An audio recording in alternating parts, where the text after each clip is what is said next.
I say everybody's so nice here. Since I've been in town, they can't seem to do enough for me. They gave me a big car to drive around, a big Rolls Royce. See, my wife says, "Let me drive that thing. I can stop it on a dime." She did. But the dime was in the little old man's pocket. She's driving, the guy stepped off the curb, and I says, "Give him the right of way," and she plows right into him. "What did you do that for?" "You told me to." "I said give him the right of way." "I thought you said get him right away." Well, we were out driving. Hey, I don't know who laid out these freeways in Canada. But you got to be proud of him over at the asylum, I'll tell you that. Well, you get on one of them things you want to get off, you better be in the right lane at the right time, make the right... It happened to me. Of course, I didn't mind. I'd never been to Kansas City before anyhow.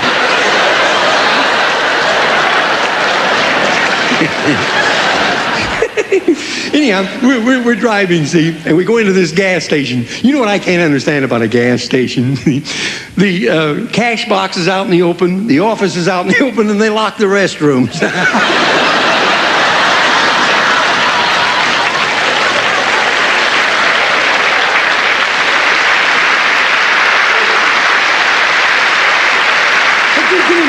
Throw me my hat, will you? I got a joke for you. I got a joke for you. You better leave the hat out. Where's it at? Has he got it again? Yeah. You've been in my Geritol, ain't you? I got a joke for you. I was driving the other day to avoid an accident. I had to pull in front of a lady driver. She was very nice about the whole thing. Said something about the beach. I didn't hear what it was.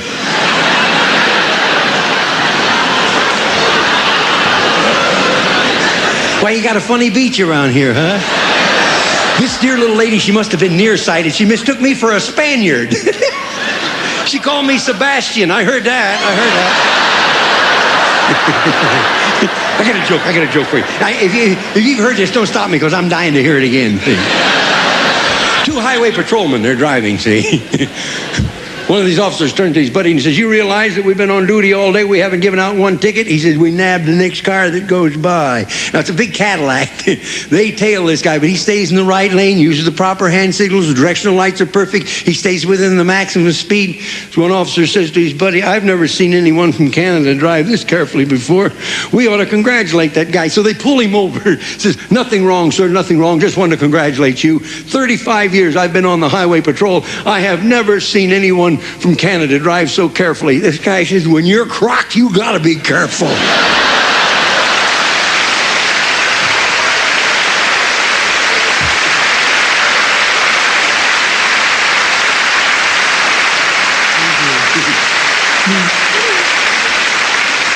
I'd like to do for you now, as you get older in life, you sort of look back at things. I remember a lot of things. Like, I remember when I was a little boy, you'd stand on the roadside and something would whiz by you. It'd be some horse feeling his oats, you know. Now you stand on the freeway and something whizzes by you. It's some jackass with too much grass. I heard two Texans talking over in the hotel, and one of them said to the other, says, "I like the way they stand, see? You never know if their thumbs are cold or if they've got gas."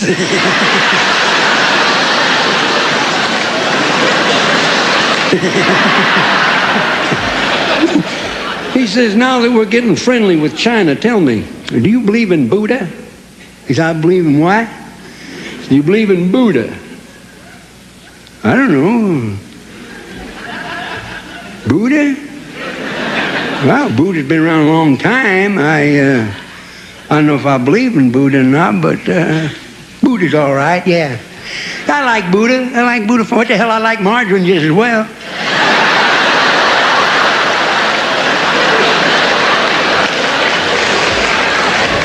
I play a lot of the colleges, and while I was at Muncie, Indiana, at Ball State University, the students got together and they made Clem Cadiddlehopper a doctor of foolology. So at this time, we would like to introduce you now to our friend, Clem Cadiddlehopper.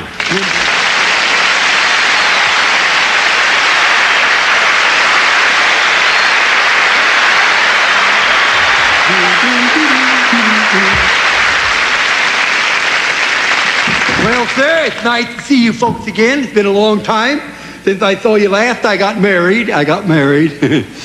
I had a military wedding. Well, there were guns there, let's put it that way. My wife is a lovely lady. She's only 21. Of course, that's 150 for you and me.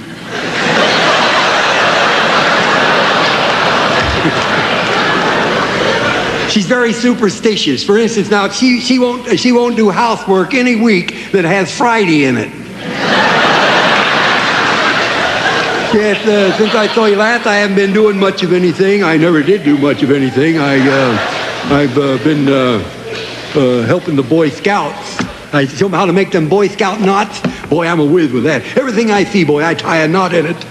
They made me stop milking, you know. But I raise rabbits now. I raise rabbits. These are not ordinary rabbits.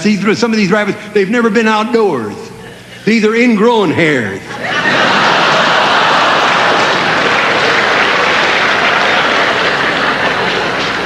You better start the car. Boy, the way you reacted to that, I'm glad I didn't tell you the one I was going to tell you.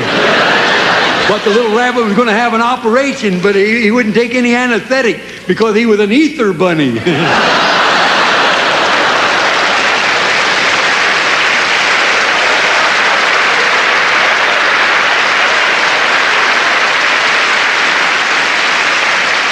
But you know, my rabbits are smart. My rabbits are smart. I make them mind. I shake a stick at them. I say, you mind me, and I shake this stick at them, you know. The other day I had a couple wouldn't mind me at all. So I locked them up in a barn for a few days. They'll never do that again either. I opened that door, I had more rabbits I could shake a stick at.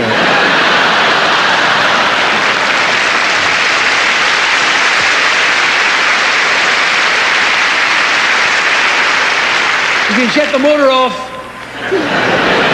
Yeah, the other day, there's a couple of coyotes chased a couple of my rabbits into a haystack. And one rabbit turned to the other and he says, ha, ha, ha, ha. We're going to make a run for it or stay here and outnumber them.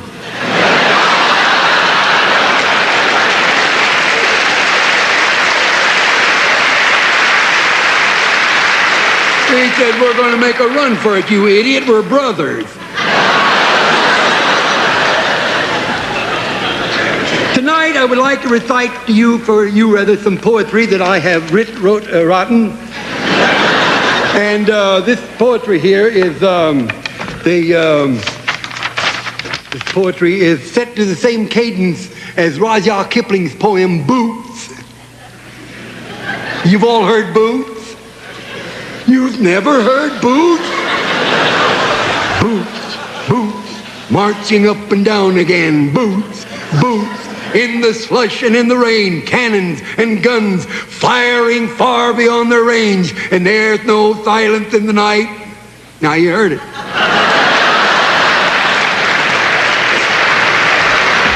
This poem is set to that same cadence, but this is, instead of boots, this is called frogs. Frogs. Oh, by the way, I don't need glasses, but I reached the age where curiosity is greater than vanity.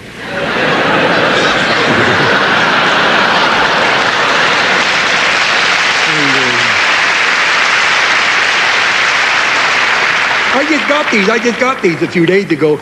My optimist came up to me and he said, my eye doctor, the optimist. There's a guy one brick short of a load too, I'll tell you. He says to me, Clem, come in and get your eyes checked. Well, I don't like checked eyes. I like them brown like they are.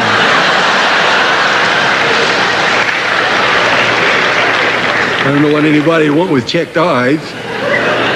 It's all right if you're a cab driver, I suppose, but I wouldn't care for myself. This poem is called Frogs, and it's set to the same cadence here. I will, I've heard it myself. I don't care for it.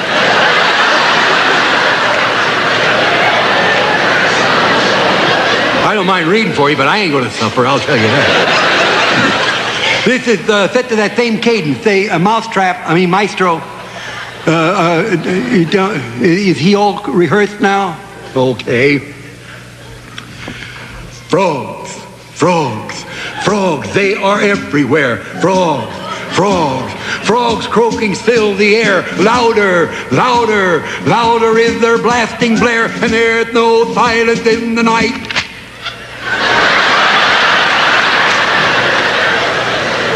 Well, you knew I wasn't Richard Burton when I came out here.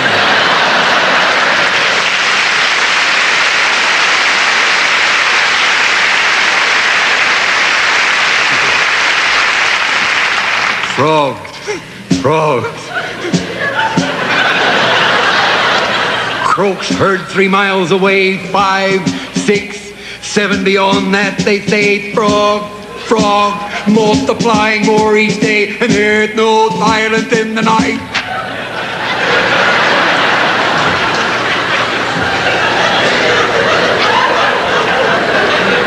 Now there's some undertone chittering going on out there. Now either you hush up or I'll clear the hall. And about 2 more verses ought to do it.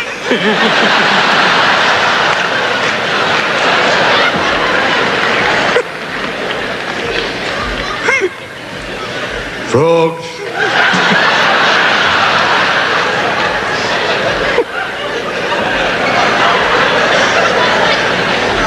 Frogs. Don't get me to laughing, you'll never get out of here.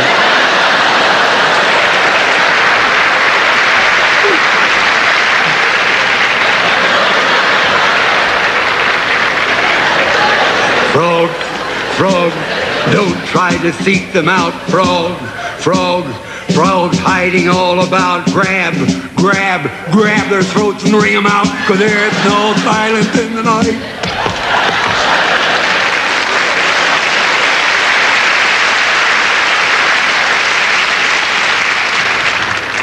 Frogs, frogs, they're good as only bad. Flirting, flirting, flirting on their lily pads. Mom, mom, mom says no, but you know, Dad, there's no silence in the night. Frogs, frogs, don't you know the strain? Frogs, frogs, please, please, please refrain and listen. There they go again! Frogs, frogs, and there's no silence in the night.